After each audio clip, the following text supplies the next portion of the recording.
Hello all and welcome back to Bradical's N64 Reviews.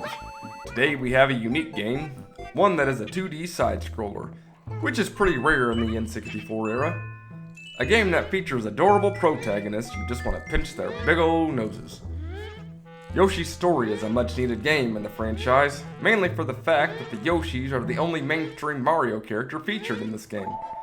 Yoshi can finally show the world what he can do on his own without the interference of other powerful allies that usually take command of the game. The 8 different colored Yoshis show off their skills and abilities by traveling through different worlds to gain back that which made them most happy. A fruit tree. Ah yes, the Yoshis are a simple folk. So let's get this started. This should be an interesting story. Haha!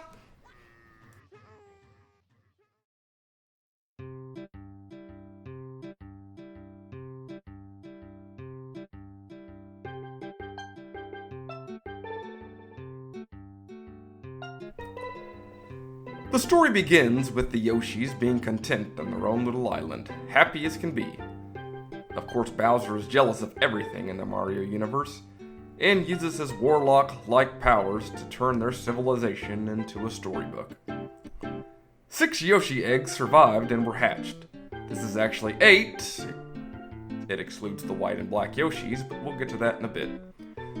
Yoshis use the old adage, kill 'em with kindness, by growing happier and happier with each moment that it would eventually overwhelm the despair brought by baby Bowser.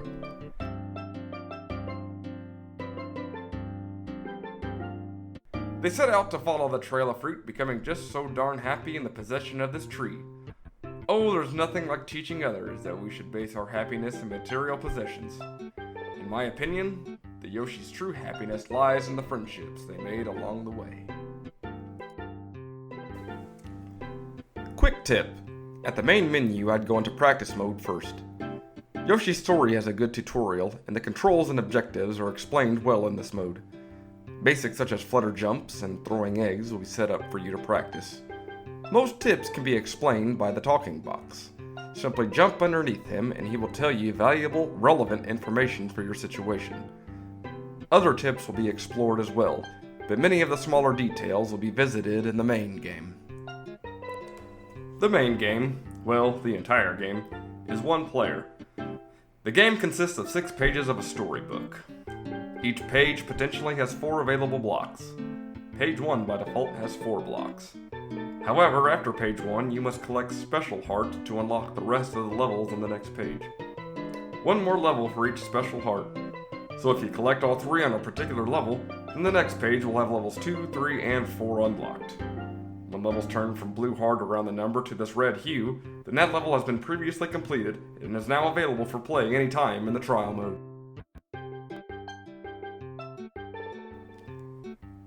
On each new game, a lucky fruit will be chosen at random. This will net you more points along the way to get you a, quote, happier ending, but it isn't necessary by any means. These melons are the bad boys you want. These delicious fruits rack up the most points and are clearly the dominant fruit, even if it does look like a goofy hand grenade. The other necessary collectible is this heart with a massive grin on its face, body, I'm really not sure. These are the special hearts needed to unlock new levels on subsequent pages. Just don't look too long. If you gaze long enough into an abyss, the abyss will gaze back into you. The next page consists of your Yoshis you can choose. It initially has 6 different colors. I used a still shot to show you these Yoshis because otherwise they walk around all over the place, and I wanted you, the viewer, to easily witness what I named these Yoshis during my playthrough. I decided to give them names based on a food that reminded me of their color. From left to right, we have Robin Egg Blue Yoshi, Nacho Cheese Yoshi, Corona Lime Green Yoshi, Ragu Red Yoshi, Bubblicious Blue Yoshi, and Skim Milk Pink Yoshi. 2 more Yoshis are available throughout your gameplay. The black Yoshi eggs are located on page 2 on the various levels. Simply explore the area to find the black egg and finish the level to unlock the black Yoshi. Same process with the white Yoshi. Get the egg on page 3 and finish the level. These Yoshis are slightly better than the other Yoshis, as they are able to eat black Shy Guys and even chili peppers. Once you've selected your Yoshi, you'll be sent into the main world to complete your objective of eating 30 fruit. Honestly, this game is quite easy about 90% of the time. You can speed through it by eating every piece of fruit you come across, or just go for melons for the higher scores. Either path you choose doesn't make a significant difference. I would suggest exploring the map before you get 30 fruit, as this game does have some unique designs and enemies, as well as collecting the special hearts we've discussed earlier. Yoshi's story does include a few minigames in order to receive more melons.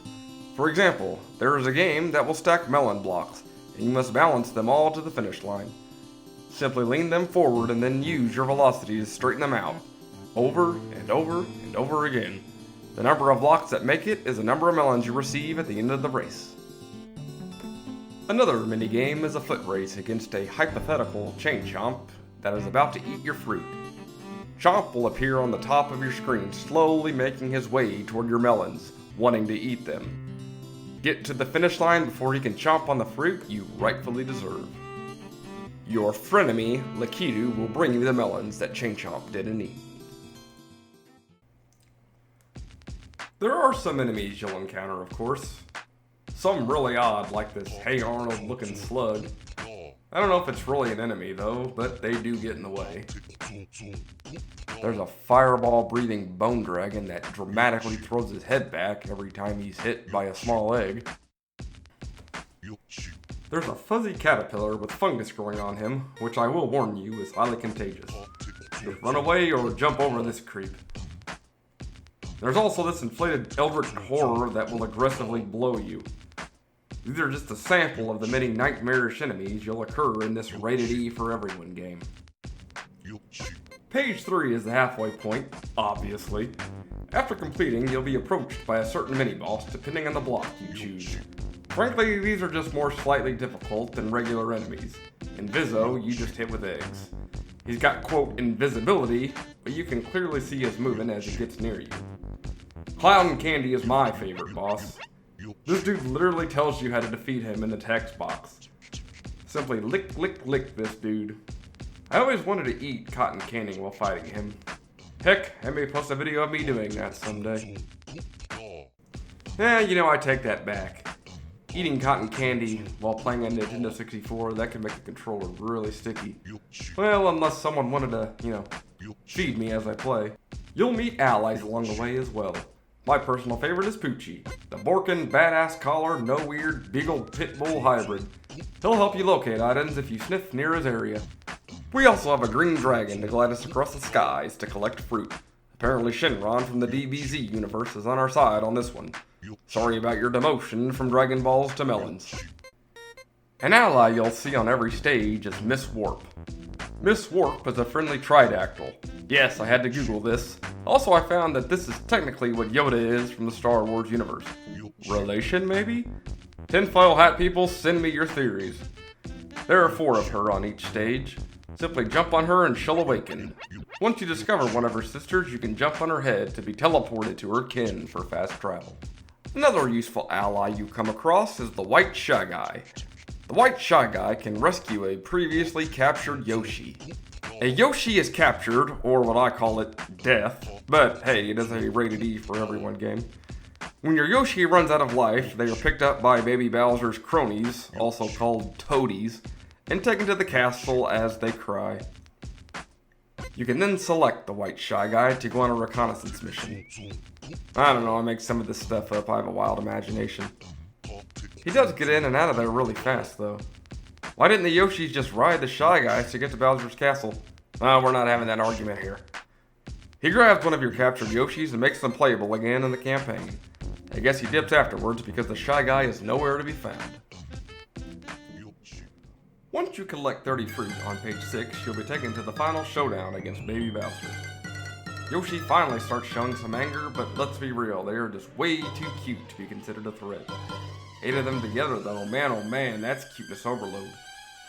And again, these bosses tell you their weakness. I guess I'd hate it too if people threw bombs at my ceiling, but come on man, that's way too specific. Also, he's literally supplying you the bombs. If only villains were this idiotic in real life. Continue to throw bombs at the ceiling to hit Bowser, and hit him directly in Phase 2. Use the Happy Tree to regain health. The fruit spawns, I believe, up to 5 times. Once he is defeated, his cognitive dissonance will give in, and he'll decide he doesn't like the fruit in the tree. The toadies take him away. I'm not sure where, and I won't ask, as it's none of my business. I can only assume they're taking him to a better place. I do feel bad for baby Bowser, though. I seriously hate when people cry, especially in video games. That is just oh so sad. And there we have it. The ending sequence will then begin. Yoshi's story ending will be based on which levels you picked on the different pages, and then it will read the story back to you. None are necessarily positive or negative.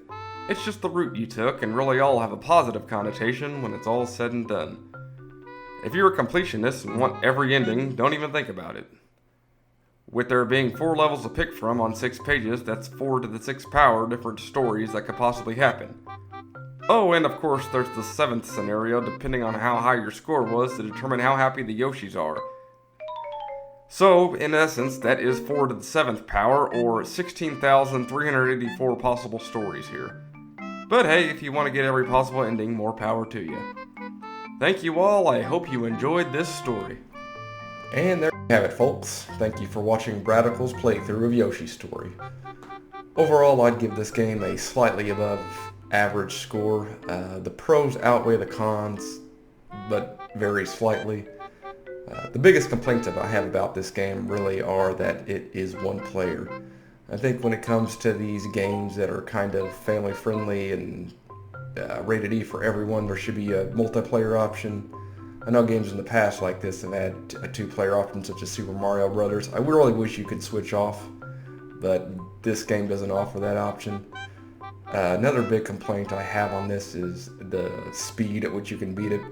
Pokemon Snap that we reviewed last time was a quick game, but this is extremely short. If you really wanted to collect all the first fruits you've seen, like I mentioned in the video, you could get through this game in an hour or so, perhaps way faster than I could on Pokemon Snap. The optional content, honestly, is about 95% of the game. Some of the better aspects of it, though, I really did enjoy the art. I know it's kind of childish and storybook, but obviously that's what they were going for. I really enjoyed it. I think the Yoshi's animations were spot on. Their voice, well, I don't know if it's really voice acting, but the enemies as well are very uniquely done. There were some that were pretty intimidating for being in a kid's game. Overall, I would give this game, I would say a 6 out of 10, but the Yoshis were, yeah, they're adorable. We'll give them a 6.5 out of 10. I would suggest maybe playing this game once through. It's really not worth it to go through all the levels to see every single level that's available on every page. I'd say one playthrough is enough. If you ever get an hour or 2 to play it, you'll be just fine and get the full grasp of Yoshi's story. So I think I know what game I'm going to do next. I have it in my head. I'll keep it a secret for now, but until next time, guys, peace out.